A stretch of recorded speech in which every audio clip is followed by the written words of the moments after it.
Vice President Pence, good to see you again, sir. Good to see you, David. Thanks. Look, on the fence faith voters, there are some. I mean, look, you've done a lot. This administration has done a lot, but there are some on the fence faith voters. What's the message here in Florida? It seems like you're starting to talk even more about the life issue, religious freedom as well.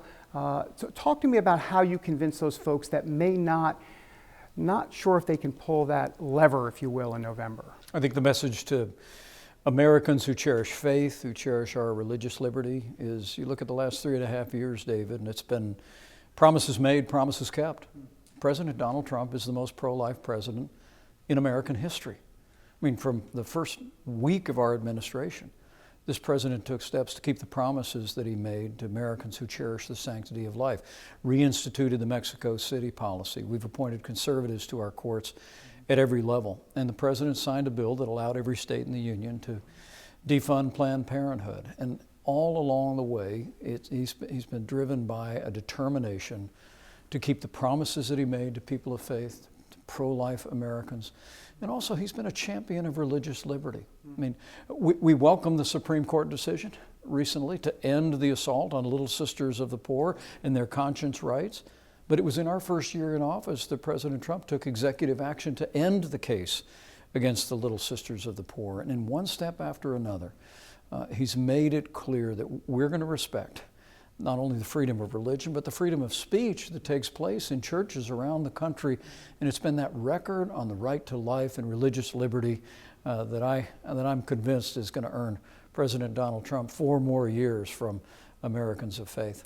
Well, speaking of 4 more years and the life issue, what about Joe Biden and the life issue? Because, and you mentioned Joe Biden and the Democrats. You were just talking about it in there at the SBA List event. But Joe Biden has always said as a Catholic that he's personally pro-life, but professionally, politically, he's pro-choice, as he calls it. What do you make of that dichotomy, if you will, or that difference? Joe Biden and the Democratic Party have been overtaken by the radical left. And as you said, Joe Biden for years, like many Democrats, was willing to support what was known as the Hyde Amendment, which would prevent taxpayer funding from being used to pay for abortions. But now Joe Biden's even abandoned that. Joe Biden would support public funding of abortions. He's calling for a historic increase in funding to Planned Parenthood of America.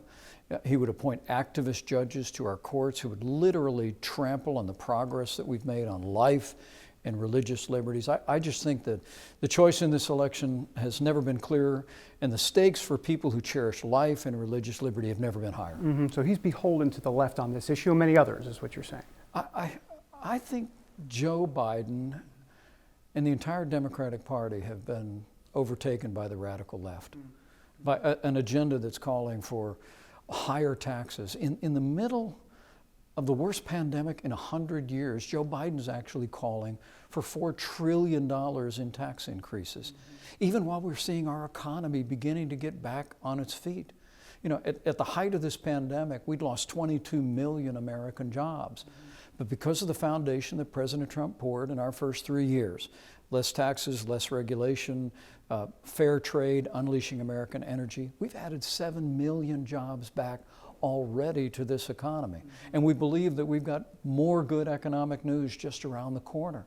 Contrast that with Joe Biden's agenda of not just higher taxes, but more regulation, a $2 trillion version of the Green New Deal that would literally crush the American economy. Add all of that together, a liberal social agenda, more economic surrender on the world stage. I think the choice is clear. We need 4 more years of President Donald Trump in the White House. I'll get back to Biden in one moment. I do want to ask you about COVID-19, but specifically as it relates to religious freedom. We saw the Nevada Supreme Court decision the other day about that church. You can limit the size of people going to church, the amount of people going to church. There are many Americans, not just religious Americans, many Americans concerned about where this is going from a religious freedom standpoint as it relates specifically to COVID-19. Well, look, our nation has been through a very challenging time, and we're still working our way through the coronavirus pandemic. But you don't give up your constitutional liberties, even in a pandemic. And that's why, as we began to open up America again, President Donald Trump said, we got to open up our churches. We got to open up our places of worship.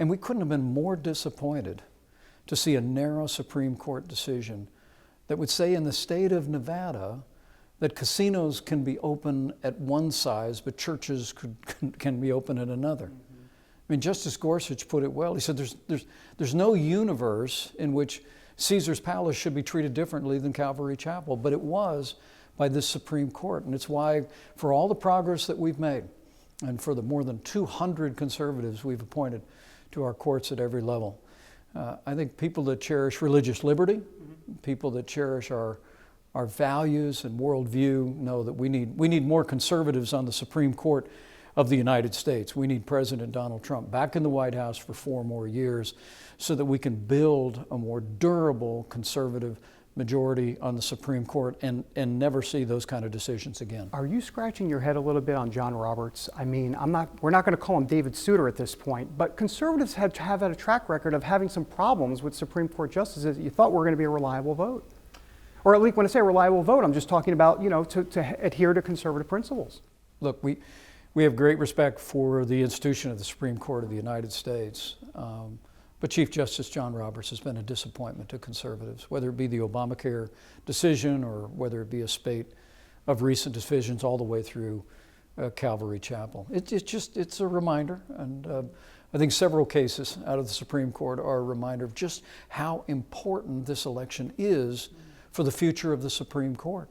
We remember the issue back in 2016, which I believe loomed large in voters' decisions between Hillary Clinton and the man who would become president of the United States.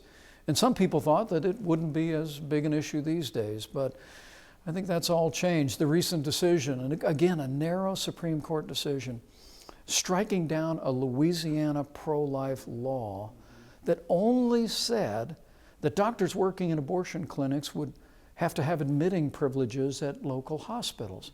That's a very modest restriction on abortion providers, but a narrow majority in the Supreme Court still said it was unacceptable. And I think it's been a wake-up call for pro-life voters around the country who understand, in a very real sense, the destiny of the Supreme Court is on the ballot in 2020. And that's why President Trump announced that he's going to publish another list of men and women from which he will draw any future appointments to the Supreme Court of the United States. He did that in 2016. He kept his word. He's going to do that in the fall of 2020. And in the next 4 years, he'll keep his word and appoint more principled conservatives to our courts. Before I get to some other topics, I do want to ask about COVID-19 as it relates to masks. Obviously, put on the mask. It's a recommendation, right. Should do it. But this idea that some states, some governors have gone to the point of fining, potentially arresting people if you're not going to put on a mask, your reaction? Well, look, I think we live in a time when it's always a good idea to wear a mask. Because every American has a part to play in slowing the spread, in flattening the curve, particularly in the states where we've seen rising cases in the last month. The good news is here in Florida and all across the Sun Belt, David, we're actually seeing cases beginning to decline. Hospitalizations and emergency room visits are declining. And I think that's a testament to strong leadership at the state level, to all the support we're providing in testing and medical supplies and additional medicines known as therapeutics. But it's also a testament to the fact that the American people, when given the information, are able to put the health of family members and neighbors and all those they encounter first. I mean, people know that in these challenging times, it's a good idea to wash your hands on a regular basis, practice good hygiene, wear a mask when social distancing is not possible, or when it's indicated by state and local authorities. And the President and I have taken the position from very early on that we believe in state and local control. We want to be respectful of state and local decision makers. But I honestly believe the progress that we're making across the Sun Belt today, and even what we're seeing where there was some positive cases emerging across the heartland, those are beginning to stabilize now at an early level.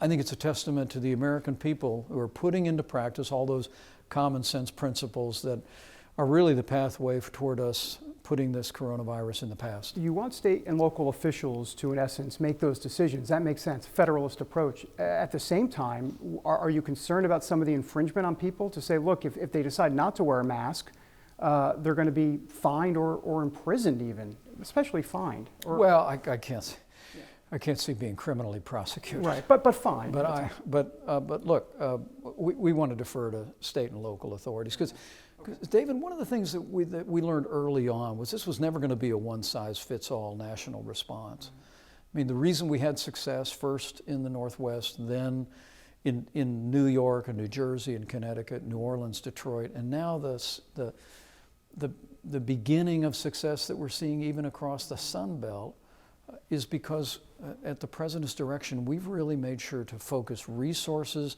and mitigation efforts at the point of the need. We flowed testing resources, PPE, therapeutics, and that continues to be the approach that we're taking here. But because it's not a one-size-fits-all, our desire is to respect local officials. But I hold the view. The American people, when given the information about the nature of an outbreak in their community and the way that they can put the health of others first, the American people always respond with compassion and common sense. The election in Biden, and then we're done. The 2020 election, we've heard a lot about mail-in balloting. Yeah. People need to understand the difference between absentee balloting and mail-in balloting, especially massive mail-in balloting. But if 2020 comes around and all of a sudden there is massive mail-in balloting, is it a fair election? I mean, there seems to be a lot of concern about whether or not the results are going to be haphazard at best. David, we have a long tradition in this country of absentee balloting, and the American people know the difference between that and the kind of universal mail-in voting that's being advocated by Democrat governors around the country. I mean, with absentee balloting, you have to apply for a ballot, you have to give a reason, your signature is checked. There's great integrity to that voting system. But actually, as you saw the state of Nevada earlier this week, Democrat governors around the country, using the excuse of the coronavirus pandemic, are talking about mailing ballots to literally everyone in their state with no safeguard for the integrity of the process. And we're still in Nevada. They also legalize what's called vote harvesting, which is one person can walk into a voting place with an armload of ballots that came from who knows where, drop them on the table. And when you think about the price that's been paid for this democracy, the lives that have been laid down to defend our republic, that principle of one person, one vote is at the center of our democracy, and we've got to defend it. That's why you're going to see this president and our administration head straight to the courthouse. We're going to oppose universal mail-in voting, even while we encourage and respect the great tradition of absentee balloting. And we're going to win that fight. I truly do believe it. We're going to lean into the courts at every level. We're going to have a free and fair election, and we're going to re-elect President Donald Trump for 4 more years. Joe Biden and his cognitive function. Look, it's out there. He's been asked about it. Look, he's had a reputation as a gaffe machine, and that's not my words, it's his words. He admits it. But this seems to be a bit different. You've known Joe Biden. I mean, are you noticing a difference? I know you're not a doctor, you might, and you don't even play one on television. But what is your sense of what's going on, what you've heard from him? Well, what I know looking on at this election is that we need to have presidential debates.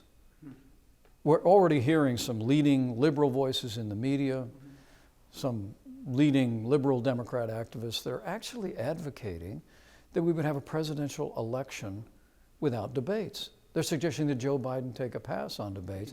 And I you know, look, I understand that President Donald Trump is a formidable debater, and he won every one of those presidential debates in the last election, hands down. I expect he will again. But look, the American people are entitled to see 2 people who are applying for the job of leader of the free world on the stage together. And my message, I knew Joe Biden over the years, and I can't speak to some of what's being discussed about him today. But the antidote is to be on that stage, to square up, to be willing to debate President Donald Trump. The American people deserve nothing less. Vice President Pence, thank you so much.